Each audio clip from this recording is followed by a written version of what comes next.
16वीं शताब्दी ने दुनिया की पावर डायनामिक्स में एक बहुत बड़ा बदलाव देखा। इंग्लैंड, जो कभी एक छोटा सा आइलैंड नेशन था, समुद्र पर राज करने लगा। किंग हेनरी VIII ने एक परमानेंट रॉयल नेवी बनाई, जिसने फ्यूचर एक्सपेंशन की नींव रखी। 1588 में स्पेनिश आर्माडा की हार एक टर्निंग पॉइंट थी। इसने स्पेन की नेवल सुप्रेमेसी को तोड़ दिया और इंग्लैंड के लिए समुद्र पर राज करने का रास्ता साफ कर दिया। यह नई डोमिनेंस आगे चलकर अटलांटिक के पार पहली इंग्लिश कॉलोनीज बनाने में महत्वपूर्ण साबित हुई। वर्ष 1607 में ब्रिटिश कॉलोनियलिज्म का एक महत्वपूर्ण क्षण देखा गया। जेम्स टाउन की स्थापना, जो नॉर्थ अमेरिका में पहली परमानेंट इंग्लिश सेटलमेंट थी। सोने के वादे और एडवेंचर की भावना से प्रेरित होकर इंग्लिश सेटलर्स का एक समूह वर्तमान वर्जीनिया में उतरा। जेम्स टाउन में जीवन कठोर था।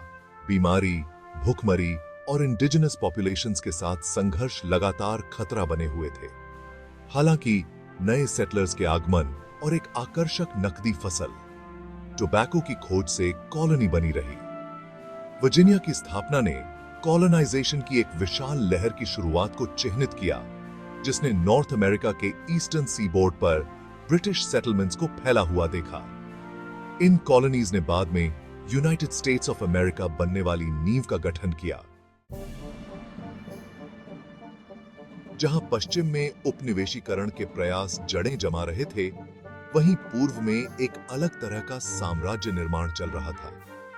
1600 में स्थापित ईस्ट इंडिया कंपनी व्यापार की दुनिया में एक ऐसी ताकत के रूप में उभरी, जिसके साथ समझौता करना पड़ता था। शुरुआत में भारतीय उपमहाद्वीप से मसाले और अन्य लग्जरी गुड्स हासिल करने पर ध्यान केंद्रित करते हुए कंपनी ने अपने प्रभाव का तेजी से विस्तार किया। इसने अपने बढ़ते आर्थिक दबदबे का इस्तेमाल ट्रेडिंग प्रिविलेजेस हासिल करने और भारत के तटों पर फोर्टिफाइड ट्रेडिंग पोस्ट्स स्थापित करने के लिए किया। जैसे जैसे इसकी शक्ति और महत्वाकांक्षाएं बढ़ती गईं, इसने सरकारी भूमिकाएं निभानी शुरू कर दी, सेनाएं खड़ी की, कर वसूले और यहां तक कि न्याय भी दिया। कंपनी का उदय बहुत तेजी से हुआ, जिसने इसे व्यापारियों के एक समूह से अपनी सेना और विशाल क्षेत्रों वाली एक क्वाजी सॉवरेन एंटिटी में बदल दिया। हालांकि यह परिवर्तन एक कीमत पर आया, जिसके कारण स्थानीय आबादी का शोषण हुआ और इंडिजिनस गवर्नेंस स्ट्रक्चर्स का क्षरण हुआ। वर्ष 1757 ने भारत में ब्रिटिश डोमिनेंस में एक महत्वपूर्ण मोड़ ला दिया। रॉबर्ट क्लाइव के नेतृत्व में ईस्ट इंडिया कंपनी की सेना और सिराजुद्दौला की सेना के बीच लड़ी गई प्लासी की लड़ाई का परिणाम अंग्रेजों की निर्णायक जीत के रूप में सामने आया। इस जीत ने उस समय भारत के सबसे धनी क्षेत्रों में से एक, बंगाल पर ईस्ट इंडिया कंपनी के नियंत्रण को मजबूत कर दिया।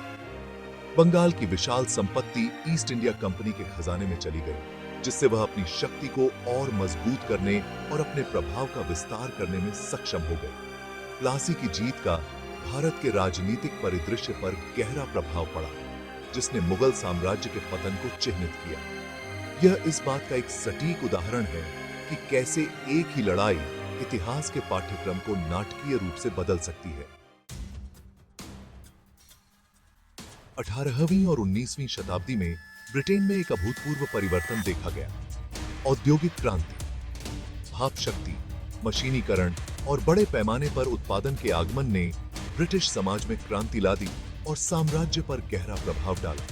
औद्योगिक क्रांति ने कच्चे माल की मांग को बढ़ावा दिया, जो उपनिवेशों से प्राप्त किए जाते थे और कारखानों को संचालित करने के लिए ब्रिटेन वापस ले जाए जाते थे।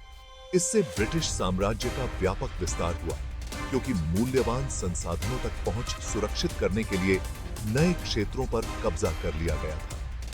औद्योगिक क्रांति ने ब्रिटेन को एक निर्णायक सैन्य लाभ भी प्रदान किया, जो आयरन क्लैड युद्धपोतों से लैस एक शक्तिशाली नौसेना में तब्दील हो गया।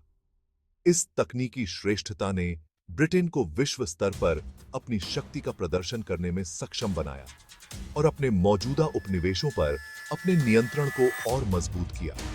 औद्योगिक क्रांति जहां एक ओर ब्रिटेन के भीतर प्रगति का मार्ग प्रशस्त कर रही थी, वहीं दूसरी ओर साम्राज्यवाद के इंजन को भी फ्यूल्ड कर रही थी, जिससे दुनिया भर में संसाधनों और लोगों का शोषण हुआ। 19वीं शताब्दी के उत्तरार्ध में उपनिवेशवाद विस्तार का एक उन्माद देखा गया, जिसे अफ्रीका के लिए संघर्ष के रूप में जाना जाता है। आर्थिक, राजनीतिक और सामाजिक कारकों से प्रेरित होकर ब्रिटेन सहित यूरोपीय शक्तियों ने पूरे अफ्रीकी महाद्वीप में क्षेत्रों पर दावा करने के लिए होड़ लगा दी। कुछ ही दशकों में अफ्रीका को उपनिवेशों में विभाजित कर दिया गया। ब्रिटेन ने मिस्र, सूडान, केन्या और दक्षिण अफ्रीका जैसे विशाल क्षेत्रों पर नियंत्रण कर लिया। तेजी से उपनिवेशीकरण की इस अवधि का अफ्रीकी महाद्वीप पर विनाशकारी प्रभाव पड़ा।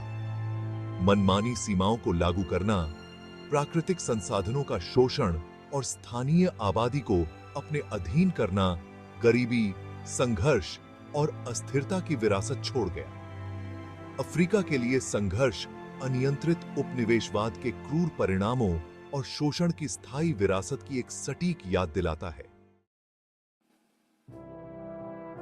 जैसे जैसे ब्रिटिश साम्राज्य का विस्तार हुआ, वैसे वैसे अपने कार्यों को सही ठहराने की आवश्यकता भी बढ़ती गई।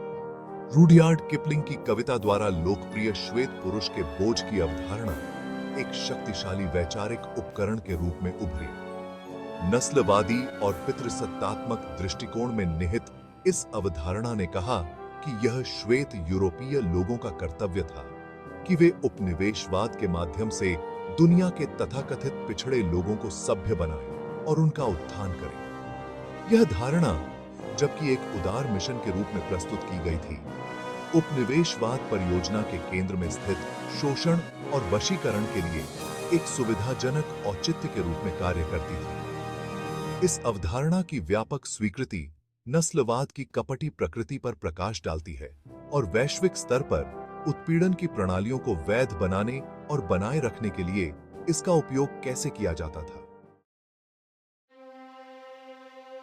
20वीं शताब्दी ने ब्रिटिश साम्राज्य के क्रमिक पतन और अंतिम विघटन को देखा।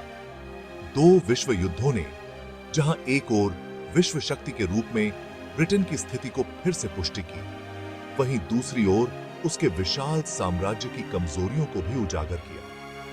युद्धों का ब्रिटेन की अर्थव्यवस्था पर विनाशकारी प्रभाव पड़ा, जिससे उसके संसाधन समाप्त हो गए और अपने दूर दराज के उपनिवेशों पर नियंत्रण बनाए रखने की उसकी क्षमता कमजोर हो गई। इसके अलावा उपनिवेशों के भीतर राष्ट्रवादी आंदोलनों का उदय, स्वशासन की बढ़ती भावना और औपनिवेशिक शासन के प्रति आक्रोश से प्रेरित होकर ब्रिटिश सत्ता के लिए एक महत्वपूर्ण चुनौती सामने आई। द्वितीय विश्व युद्ध के बाद दुनिया भर में उपनिवेशवाद की लहर देखी गई, क्योंकि भारत, पाकिस्तान, बर्मा और कई अफ्रीकी देशों सहित पूर्व उपनिवेशों ने स्वतंत्रता प्राप्त की। उस साम्राज्य पर अंततः सूरज डूब गया था, जिसने कभी दुनिया को अपनी चपेट में ले लिया था, एक जटिल और विवादित विरासत को पीछे छोड़ते हुए।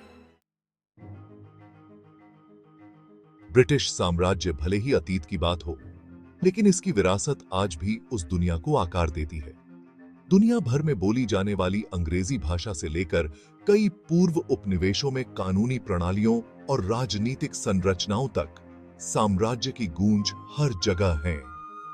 ब्रिटिश साम्राज्य की विरासत जटिल और विवादित है।